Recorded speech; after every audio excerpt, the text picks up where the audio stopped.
Now, right off the bat, it gives me the option to import a bunch of packages. It's kind of fuzzy, isn't it?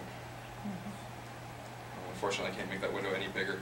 But it allows me to import a bunch of stuff that you might want right off the bat, right? So, okay, so yeah, you can have things like character controllers, which are scripts that are already built into Unity to move your character around, so you don't have to code that up. Lighting effects, a bunch of really simple stuff to kind of get you up and going.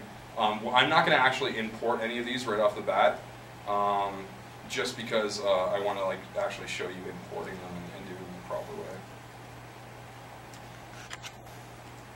It doesn't like using demos, so I'll have to use demo one. Okay. So this is the basic layout that you'll see when you first boot up Unity. Over here, to the left, we have our hierarchy view. So this is things that we put inside the game. It basically displays a hierarchy list, kind of like a directory list, to show us what's in our game and what's attached to what. Down here at the bottom, we have our project tab. So this is where all my assets and everything are going to be stored. And you'll see we'll fill that up very shortly. And then the tab next to it is the console, and this is where all error messages, any debug messages that you might display, stuff like that, are going to show up. Then over here to the right, we have the inspector window, and this is basically when you click on an item. So let's click on our main camera, and it brings up the attributes for that object that you clicked, and this is where you can kind of change things and play around with stuff. And then of course you have your scene. This is the actual world that we're building in. You can see there's not much there now. Then we also have a game tab that will actually show us what it would look like from the view of the camera inside the game at that point. Pretty simple. Any questions around the IDE kind of layout? It's a little funky at first. When you first look at it, it's kind of like, wow, there's a lot of buttons and a lot going on there. But once you start playing around with it, it's pretty intuitive. It does have a little bit of a learning curve, but not too much. Okay, so let's build out a simple example. And I'm just kind of want to do this to show you how fast it is to really prototype something in Unity. So the first thing I want to do is I want to create a game object for my terrain. So I'm going to go down to up to the top here to game object, and I'm going to go to 3D object, because we're building a 3D game, not a 2D game here. And I'm going to scroll over to terrain. And what that's going to do is that's just going to lay in a basic terrain for me.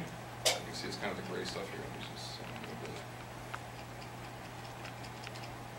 So there you go. That's just like a terrain block, right? And all it's really doing there is it's just adding a simple collider to it for me and just putting it at 0 so that it's like our flat floor so nothing can fall through it, right?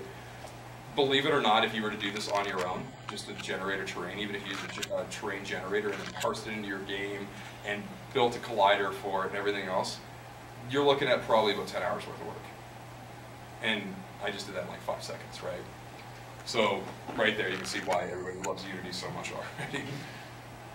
So what I want to do is I want to actually start creating the terrain, right? Like we want to raise up the terrain, maybe create some mountains, right? I'm sure we've all played video games where you'll walk off into the distance and suddenly hit a mountain range and you can't go any further. That's kind of our way of saying that's the end of the world. You're not going any further. So what we're going to do is we're going to do the same thing. We're going to kind of build a mountain range up for us. The first thing I want to do actually is I'm going to shrink my terrain a little bit because it just seems a little bit too big. So I'm going to go over here to my scale, and I'm going to basically just kind of half everything, so I don't have to worry about it too much. Oh, actually, I don't need to do it on the Y, because that's up and down. And all that's going to do is just make my world a little bit smaller when I'm putting things on. All right, so let's go ahead and paint our terrain. And if you go over here to our terrain script, you'll notice I have a bunch of buttons, and the first one on the list is raising up the world. So I went ahead and clicked that, so it raises and lowers my terrain. I'm going to pick the brush that I want to use, and I'm going to use this one that kind of has like a little bit of dimension to it, so it looks a little bit more mountainy.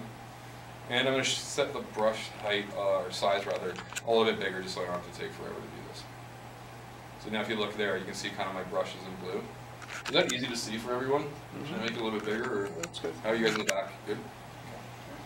All right, so I just want to kind of start building up some mountains, so I'm just going to go around the edges here. And the longer you hold it, obviously, the higher the mountain gets. Just kind of paint this. Now, if I was doing this like for an actual game, I would take my time. I wouldn't just be going crazy like this, but I don't want to bore you guys, so we'll just get some mountains up in the distance here.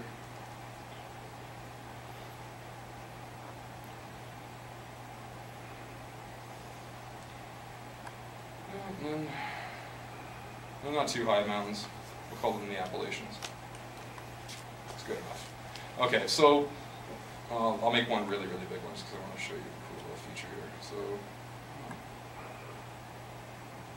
you can change the intensity too of this so it's a little bit faster. But so if we go in here and I just kind of zoom around, take a look. See, we have like this huge spike, right? It's really jagged.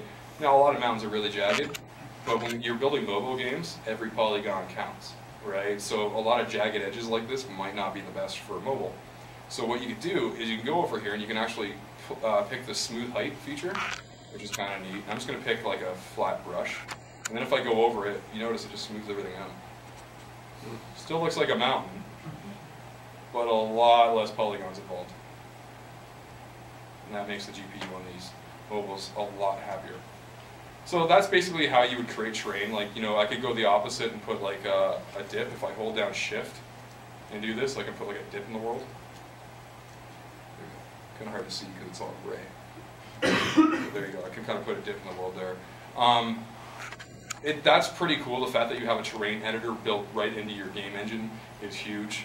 Usually you would have to do that outside, use some sort of special program that would, you know, build a height map and place all this stuff for you, and then you would just parse it back into your game engine, which actually takes more time than doing it this way.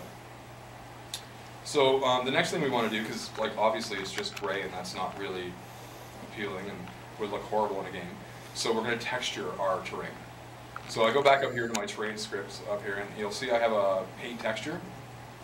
And this allows me to basically just paint textures on the world as I go. But right now I don't have any textures because I haven't imported anything into my library, right? So I want to show you one of the really, really awesome features of Unity, and that is the store, because we're going to go out and we're going to get some assets for our game.